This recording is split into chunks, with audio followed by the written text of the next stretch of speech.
男人来到一间酒吧，举手投足间让一旁的女人笑得好开心。更令人惊讶的是，他同时还向一旁的调酒师留下了自己的电话号码，走时还不忘提醒给我打电话。这都不算什么。第二天清晨，男人做好早餐，温柔地叫醒熟睡的妻子，好像什么事都没发生。而昨天搭讪的女人竟是妻子的同学。吃完早饭后，男人8点抵达高尔夫球场，轻松一杆就打破了世界纪录，正中靶心，球也飞了出去。这也太不符合常理了。更奇怪的还在后面，打完高尔夫，在休息时本该喝水，但他喝的却是60度的高粱酒，整整喝了41瓶，瓶盖都堆积如山，这样都不醉，还开车去了离太远的夜店。出来时还带着一个陌生的女孩去了酒店。下午4点，一头扎进健身房，面对100公斤的杠铃，轻松的推起。这一锻炼就是2个小时，难道他不累吗？还是他根本就不是人？随后，男人开车来到加油站，想给汽车加油，看了一下四处无人，还闻了闻，他到底想干什么？男人本来想给汽车加油，下一秒竟把加油枪塞进自己的嘴里，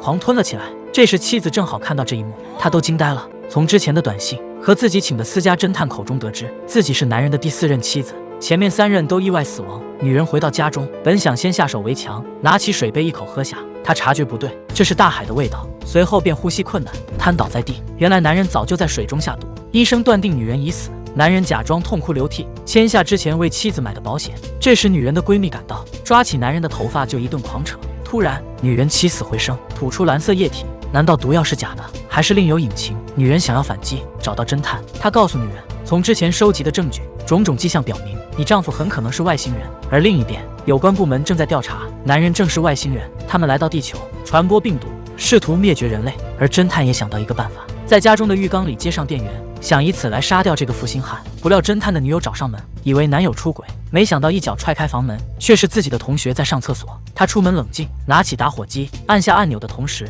侦探正躲在浴缸里，他被电击而死。原来打火机就是连接浴缸通电的开关。几人慌了，只好将侦探藏起来。此时女人的丈夫刚好回来，趁她洗澡的同时，女人打开开关，一阵电闪过后，以为男人被电死了。打开房门一看，男人好好的站在众人面前。为了化解尴尬，几人以轻生为由，在酒瓶里放入毒药。男人喝下后依然没事。此时房间传出动静，几人打开衣柜门，侦探被关在里面。突然，侦探诈尸了，男人一棍敲晕了侦探。女人上前查看，侦探已经死了。于是几人商量后，决定把死去的侦探埋尸荒野。男人挖了好大一个坑。此时几个女人正在商量，他们要干一票大的，正要拉男人上来，女人趁机一铲子敲晕了男人。这次他们会成功吗？3个女人正在掩埋2具尸体，而这2具尸体是其中2个女人的丈夫。难道是他们合谋杀害？3人刚刚埋完，正要离开，一颗脑袋从地底冒出，几人大惊失色，赶紧逃离。3人开车就溜，但男人紧追其后。女人回头一看，没有追来，下一秒，男人就从车顶出现。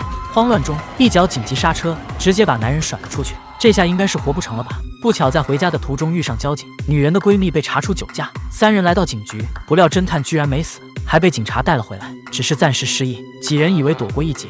这时男人也来到警局，还装作没事一样，带走了他们。原来男人并没有被摔死，还通过喝汽油治愈了身上的伤。一上车，男人不再装了，女人的闺蜜拿着菜刀，几人扭打在一起，车子也瞬间失去控制，冲了出去，翻倒在路边。3人赶紧爬出汽车，逃离了此地。而男人却被砍了一刀，不但没事，还把菜刀当作食物吃了下去。男人追了过来，猎杀游戏正式开始。男人推倒架子，瞬间3人被压成残血。男人想掐死妻子，就在这时，外面突然大灯亮起，原来是外星调查局的人赶到。男人瞬间被压制，局长则抱起一根大木头向他砸去。男人见状，爆发惊人的力量，震飞众人，但还是被撞飞。局长出手了，抓起男人，一拳打飞数十米。2人起身再战，这次局长被一拳打飞，重重砸在车厢上，还被男人抓起，在地上无情的摩擦，随后掐住局长的脖子。就在局长快要被掐死之时，背后突然被扎了一针，正是来自妻子的绝杀。男人终于下线，而这一针正是侦探的杰作，是他调配的特制溶液，从猫肛门提炼的化学物质。这也太扯了。故事也就到此结束。多年后，相同的加油站来了一辆黑色汽车，车里下来了一个女人。当她摘下面罩，拿起加油枪，我似乎懂了。